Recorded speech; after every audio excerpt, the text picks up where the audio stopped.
بسم اللہ الرحمن الرحیم۔ کایا پلٹ، مصنف مظہر کلیم۔ جولیا کو جب ہوش آیا تو پہلے تو وہ خالی خلی نظروں سے ادھر ادھر دیکھتی رہی، پھر اس کا شعور لمحہ بہ لمحہ جاگتا گیا اور چند لمحے بعد وہ پوری طرح ہوش میں آ گئی اور اسے پچھلے تمام مناظر یاد آنے لگے، اور دوسرے لمحے وہ اضطراری طور پر اچھل کر بیٹھ گئی اور پھر وہ یہ دیکھ کر حیران رہ گئی کہ وہ اپنے فلیٹ کی بجائے ایک چھوٹے سے کمرے میں موجود ہے۔ کمرہ ہر قسم کے فرنیچر سے عاری تھا، صرف ایک پلنگ تھا جس پر جولیا موجود تھی۔ کمرے کی دیواریں سپاٹ تھیں، صرف سامنے کونے میں ایک دروازہ تھا جو بند تھا۔ کمرے میں مرکزی بلب چل رہا تھا اور اس کمرے میں تیز روشنی پھیلی ہوئی تھی۔ جولیا نے اپنے لباس پر نظر ڈالی، وہ اس وقت بھی اسی لباس میں تھی جو اسے بے ہوش ہونے سے پہلے پہنا ہوا تھا۔ وہ سمجھ گئی کہ اسے بے ہوش کرنے کے بعد اغوا کر کے یہاں لایا گیا ہے۔ وہ پلنگ سے نیچے اتر آئی اور پھر تیزی سے بند دروازے کی طرف بڑھی۔ یہ قطعی ایک اضطراری حرکت تھی، ورنہ ظاہر ہے اغوا کرنے والے تو یہ کبھی نہیں چاہتے تھے کہ وہ دروازہ کھلا چھوڑیں اور ان کا شکار دروازہ کھول کر باہر نکلے اور پھر خرامہ خرامہ چلتا ہوا اپنے فلیٹ پر پہنچ جائے۔ دروازہ حسب توقع باہر سے بند تھا۔ جولیا چند لمحوں تک بغور کمرے کو دیکھتی رہی۔ وہ شاید فرار ہونے کا راستہ ڈھونڈنا چاہتی تھی، مگر سیمنٹ کی مضبوط اور سپاٹ دیواریں اس کا منہ چڑھا رہی تھیں۔ وہ آہستہ آہستہ قدم اٹھاتی واپس پلنگ پر آ کر بیٹھ گئی۔ اس کا ذہن اپنے اس عجیب اور پراسرار اغوا پر الجھا ہوا تھا۔ ابھی وہ کسی نتیجے پر نہیں پہنچی تھی کہ اچانک دروازہ ایک جھٹکے سے کھلا اور پھر کمرے میں ایک اسٹین گن بردار داخل ہوا۔ اس نے سفید رنگ کی وردی پہن رکھی تھی، سینے پر ایک چھوٹا سا بیج لگا ہوا تھا، سانپ کے ڈیزائن کا بیج۔ چلو لڑکی، اس نے اسٹین گن کا رخ جولیا کی طرف کرتے ہوئے تحکمانہ لہجے میں کہا، اور جولیا چپ چاپ پلنگ سے اتری اور پھر اسٹین گن بردار کے آگے چلتی ہوئی کمرے سے باہر نکل آئی۔ یہ ایک طویل راہداری تھی جس کی چھت پر جگہ جگہ مرکزی بلب لگے ہوئے تھے اور جن کی تیز روشنی کی وجہ سے راہداری بقائے نور بنی ہوئی تھی۔ دائیں طرف چلو، اسٹین گن بردار نے اسے حکم دیا۔ جولیا خاموشی سے دائیں طرف چل دی۔ کافی دور تک راہداری میں چلتے ہوئے اسٹین گن بردار نے اسے ایک دروازے کے سامنے رکنے پر کہا، اس پر دستک دو۔ اس نے جولیا کو حکم دیا اور جولیا نے حکم کی تعمیل کرتے ہوئے دروازے پر دستک دی۔ دستک دیتے ہی دروازہ کھل گیا۔ اندر چلو، اسٹین گن بردار نے حکم دیا اور جولیا اندر داخل ہو گئی۔ جولیا کے اندر داخل ہوتے ہی دروازہ کھٹکے سے بند ہو گیا۔ اسٹین گن بردار باہر ہی رہ گیا تھا۔ دروازہ بند ہونے کی آواز کو سن کر جولیا بے اختیار مڑی اور پھر دروازے کو بند پا کر اس نے ایک طویل سانس لی۔ یہ ایک خاصا بڑا کمرہ تھا اور اس پورے کمرے کے درمیان میں صرف ایک کرسی موجود تھی۔ لڑکی، اس پر بیٹھ جاؤ۔ اچانک کمرے میں ایک بھاری بھرکم آواز گونجی۔ جولیا نے حیرت زدہ انداز میں ادھر ادھر دیکھا، مگر آواز کا مخرج اسے معلوم نہ ہو سکا۔ ایسا محسوس ہوتا تھا جیسے کمرے کی دیواروں کی ہر اینٹ سے آواز نکل رہی ہو۔ جولیا آہستہ آہستہ چلتی ہوئی کرسی کے قریب پہنچی اور پھر وہ ڈرے ڈرے انداز میں کرسی پر بیٹھ گئی۔ وہ کرسی پر اس انداز سے بیٹھی تھی جیسے اسے خطرہ تھا کہ کرسی پر بیٹھتے ہی کرسی ٹوٹ جائے گی۔ اس کے کرسی پر بیٹھتے ہی اچانک کرسی کے دونوں پایوں سے لوہے کے کڑے نکلے اور گھوم کر بند ہو گئے۔ اب جولیا کی ٹانگیں کرسی کے پایوں سے جکڑی جا چکی تھی۔ دوسرے لمحے ایک ہلکا سا کھٹکا ہوا اور چھت سے تیز سرخ روشنی کی بچھاڑ جولیا پر پڑنے لگی۔ جولیا اس روشنی میں نہا گئی تھی اور دوسرے لمحے جولیا کو ایسے محسوس ہوا جیسے اس کے تمام جسم پر چونٹیاں سی رینگنے لگی ہوں۔ اس نے بے اختیار اپنے جسم کو کھجلانا چاہا، مگر یہ دیکھ کر اسے بے حد حیرت اور ساتھ ہی مایوسی بھی ہوئی کہ اس کے دونوں ہاتھ قطعی مفلوج ہو چکے تھے۔ وہ پوری کوشش کے باوجود بھی انہیں حرکت نہیں دے سکتی تھی۔ روشنی برابر اس پر پڑ رہی تھی، اب اس کے جسم میں آگ سی لگ گئی تھی۔ اس کا جی چاہ رہا تھا کہ وہ کپڑے اتار کر پھینکے، کیونکہ کپڑے اب اس کے جسم کے ساتھ لگ کر اسے بے پناہ تکلیف پہنچا رہے تھے، مگر وہ بے حس و حرکت بیٹھے رہنے پر مجبور تھی۔ تکلیف بڑھتی چلی گئی اور بے پناہ ضبط کے باوجود اس کے منہ سے بے اختیار چیخیں نکلنے لگیں۔ اب اس کا جسم تندور کی طرح دہک رہا تھا۔ اسے ایسا محسوس ہو رہا تھا جیسے اس کے جسم میں آگ ہی آگ بھر گئی ہو۔ شدت تکلیف سے اس کا چہرہ بگڑ گیا تھا اور آنکھیں باہر کو ابل آئی تھیں اور پھر اچانک روشنی غائب ہو گئی۔ جولیا کو یہ محسوس ہوا جیسے وہ مرتی مرتی دوبارہ زندگی کی طرف لوٹ آئی ہو۔ تکلیف آہستہ آہستہ کم ہوتی چلی گئی، اس کے جسم میں ٹھنڈک پڑتی چلی گئی اور پھر اس کے دونوں ہاتھ بھی حرکت کرنے کے قابل ہو گئے اور ساتھ ہی جسم بھی۔ چند منٹوں بعد وہ بالکل ٹھیک ٹھاک تھی۔ اسے ایسا محسوس ہو رہا تھا جیسے اسے کبھی کوئی تکلیف ہی نہ ہوئی ہو۔ وہ بالکل نارمل پوزیشن میں تھی، صرف اس کی ٹانگیں کرسی سے بدستور جکڑی ہوئی تھی۔ لڑکی، اب میں جو سوال پوچھوں اس کا صحیح جواب دینا، ورنہ میرے ایک اشارے پر تمہیں اس سے لاکھ گنا زیادہ عذاب جھیلنا پڑے گا۔ آواز دوبارہ کمرے میں گونجی۔ تم کیا پوچھنا چاہتے ہو اور تمہارا مقصد کیا ہے؟ جولیا نے قدرے سخت لہجے میں جواب دیا۔ ہو، کافی دلیر لڑکی ہو، ابھی تک تمہارے ہوش ٹھکانے نہیں لگے، آواز نے انتہائی درشت لہجے میں کہا۔ تم نے مجھے اغوا کیوں کیا ہے اور تم کیا چاہتے ہو؟ جولیا نے کہا۔ تمہارا نام کیا ہے؟ مخاطب نے بجائے سوال کے جواب دینے کے الٹا اس سے سوال کر دیا۔ تمہیں اس سے کیا مطلب؟ جولیا کو بھی غصہ آ گیا۔ دوسرے لمحے پھر ایک ہلکا سا کھٹکا ہوا اور جولیا ایک بار پھر اسی سرخ روشنی میں نہا گئی، مگر اس دفعہ روشنی پہلے سے زیادہ سرخ اور تیز تھی۔ چند لمحوں بعد جولیا ایک بار پھر پرانی حالت میں پہنچ گئی۔ اس نے ہونٹوں پر دانت جما دیے۔ اس نے فیصلہ کر لیا تھا کہ وہ مخاطب کو اپنی قوت برداشت دکھا دے گی، مگر یہ غیر انسانی تکلیف بڑھتی ہی چلی گئی، حتیٰ کہ جولیا کے ضبط کا بندھن ٹوٹ گیا اور اس کے حلق سے ایک طویل چیخ نکل گئی۔ نام بتلاؤ، آواز اس کے کانوں میں آئی، مگر تکلیف اتنی شدید تھی کہ اسے نام بتلانے کا ہوش کہاں رہ گیا تھا، اور کوئی بعید نہیں تھی کہ اسے اس شدید ترین تکلیف میں اپنا نام ہی بھول گیا ہو۔ وہ لگاتار چیخیں مارتی چلی گئی۔ پھر انتہائی تکلیف کی شدت کی وجہ سے اس کے حواس نے اس کا ساتھ چھوڑ دیا اور وہ بے ہوش ہو گئی۔ اس کے بے ہوش ہوتے ہی روشنی ایک بار پھر غائب ہو گئی اور پھر اچانک دائیں طرف کی دیوار اپنی جگہ سے کھسکی اور اس سے بننے والے خلا سے ایک نقاب پوش اندر داخل ہوا۔ اس نے گہرے سرخ رنگ کی وردی پہنی ہوئی تھی اور اس کے سینے پر ایک بڑا سانپ کنڈلی مارے بیٹھا تھا۔ یہ کافی بڑا بیج تھا جو سیاہ رنگ کی کسی چمکدار دھات سے تیار کیا گیا تھا۔ وہ تیز تیز قدم اٹھاتا ہوا جولیا کے قریب آیا اور پھر اس نے جولیا کو بغور دیکھا اور دوسرے لمحے اس نے کرسی کی پشت پر لگے ہوئے ایک بٹن کو دبا دیا۔ جولیا کی دونوں ٹانگیں آزاد ہو گئیں۔ اس نے دونوں ہاتھوں پر بے ہوش جولیا کو اٹھا لیا اور پھر اسے لیے ہوئے دوبارہ اس خلا میں چلا گیا۔ دیوار ایک بار پھر برابر ہو گئی۔ دوسری طرف ایک چھوٹا سا کمرہ تھا۔ وہ اس کمرے کے دروازے سے نکل کر سیڑھیاں چڑھتا چلا گیا۔ سیڑھیاں دروازے کے قریب ہی تھیں۔ تقریباً 20 سیڑھیاں چڑھنے کے بعد وہ ایک برآمدے میں پہنچا اور پھر برآمدے کے آخری کونے میں موجود دروازے کے سامنے جا کر رک گیا۔ کم ان، اندر سے وہی بھاری بھرکم آواز سنائی دی جو جولیا نے نیچے کمرے میں گونجتی ہوئی سنی تھی۔ جولیا کو اٹھائے ہوئے نقاب پوش کمرے میں داخل ہوا۔ یہ ایک خاصا بڑا کمرہ تھا جس کے ایک کونے میں ایک بڑی میز کے پیچھے ایک لہیم شہیم سا شخص بیٹھا ہوا تھا۔ وہ سر سے گنجا تھا اور چہرے پر درشتی اور خباثت کے آثار نمایاں تھے۔ اس کے اشارے پر نقاب پوش نے جولیا کو ایک صوفے پر لٹا دیا۔ اسے ہوش میں لاؤ نمبر 2، میز کے پیچھے موجود گنجے نے حکم دیا۔ یس باس، نقاب پوش نے انتہائی مؤدبانہ لہجے میں کہا، اور پھر وہ لٹو کی طرح گھوم کر ایک الماری کی طرف بڑھا۔ اس نے انتہائی پھرتی سے الماری کھول کر اس میں سے ایک چھوٹی سی شیشی اٹھائی اور جولیا کے قریب آیا۔ اس نے شیشی کا ڈھکن کھول کر اسے جولیا کی ناک سے لگا دیا۔ ایک لمحے سے بھی کم عرصے میں جولیا کی آنکھیں کھل گئی۔ نقاب پوش جولیا کے ہوش میں آتے ہی ایک طرف ہٹ گیا۔ اس نے شیشی بند کر کے پھر اسے دوبارہ الماری میں رکھ کر وہ ایک طرف مؤدبانہ انداز میں کھڑا ہو گیا۔ لڑکی اب اٹھو، باس نے قدرے سخت لہجے میں جولیا سے کہا، جو ہوش میں آنے کے باوجود خالی اس ذہن کیفیت میں پڑی آنکھیں چپک رہی تھی۔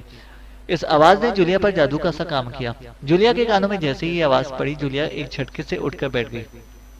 وہ بغور باس کی طرف دیکھ رہی تھی جس کے چہرے پر مکروہ سی مسکراہٹ پھیلی ہوئی تھی۔ کیا اب بھی تم اپنا نام نہیں بتاؤ گی؟ باس نے طنزیہ لہجے میں سوال کیا۔ تم پہلے بھی اسی شرافت سے سوال کر سکتے تھے، پھر کرسی سے مجھے جکڑنے اور وہ روشنی ڈال کر مجھے تکلیف پہنچانے سے تمہیں کیا ملا؟ جولیا نے سوال کا جواب دینے کی بجائے الٹا اس سے سوال کیا۔ پہلی بار میں تمہارا میک اپ چیک کرنا چاہتا تھا۔ ریڈ ریس کی زد میں آنے کے بعد ہر قسم کا میک اپ صاف ہو جاتا ہے۔ دوسری دفعہ تمہیں سزا دینے کے لیے تم پر ریڈ ریس ڈالی گئی تھی۔ باس نے مسکراتے ہوئے اس سوال کا جواب دیا۔ ہوں، جولیا نے خاموش ہو گئی۔ دیکھو لڑکی، تمہیں غیر ملکی ہو، تمہیں اس ملک سے ہمدردی نہیں ہونی چاہیے۔ یہ ملک پاگلوں اور سرفروں کا ہے۔ یہ لوگ مذہبی دیوانے ہیں۔ یہ بات میں تسلیم کرتا ہوں کہ یہ دنیا کی دلیر ترین اور بہادر قوموں میں سے ایک قوم ہے۔ اس لیے پوری دنیا کو یہ خطرہ لاحق ہے کہ اگر یہ لوگ اپنے اختلاف بھلا کر متحد اور خوشحال ہو گئے اور انہوں نے اپنی فوجی طاقت بڑھا لی تو یہ چھوٹا سا ملک پوری دنیا کے لیے کسی بھی وقت خطرہ بن سکتا ہے، اور ہم ایسا نہیں چاہتے۔ اس لیے تمہیں بھی ایسا ہی کرنا چاہیے۔ باس نے جولیا کے سامنے ایک چھوٹی سی تقریر کر ڈالی۔ جولیا خاموش بیٹھی کچھ سوچتی رہی۔ اسے یوں محسوس ہو رہا تھا جیسے اچانک اس کے ذہن میں ایک نئی کھڑکی کھل گئی ہو۔ لڑکی، میری بات کا جواب دو، باس نے قدرے تحکمانہ لہجے میں جولیا سے کہا۔ ہاں، تم صحیح کہہ رہے ہو، مگر جولیا نے کچھ ہچکچاتے ہوئے اپنی بات نامکمل چھوڑ دی۔ اگر مگر کی یہاں گنجائش نہیں، تم شاید سوئس ہو اور اس ملک کے خلاف اس مشن میں دنیا کے تمام ممالک شامل ہیں۔ تمہارا ملک بھی ہمارے ساتھ ہے، اس لیے ظاہر ہے اس ملک کے باشندہ ہونے کی وجہ سے تمہارا فرض ہے کہ تم ہماری مدد کرو۔ باس نے اس کی ذہنی کایا پلٹنی شروع کر دی۔ مگر میں کیا امداد کر سکتی ہوں؟ میں ایک بے بس لڑکی ہوں، جولیا نے اس کے الفاظ سے متاثر ہوتے ہوئے جواب دیا، جیسے اسے اچانک احساس ہوا ہو کہ وہ اپنی اصلی وطن سے غداری کر رہی ہے اور اس مذہبی ملک میں اپنا وقت ضائع کر رہی ہے۔ ویری گڈ، تم نے واقعی صحیح سوچا۔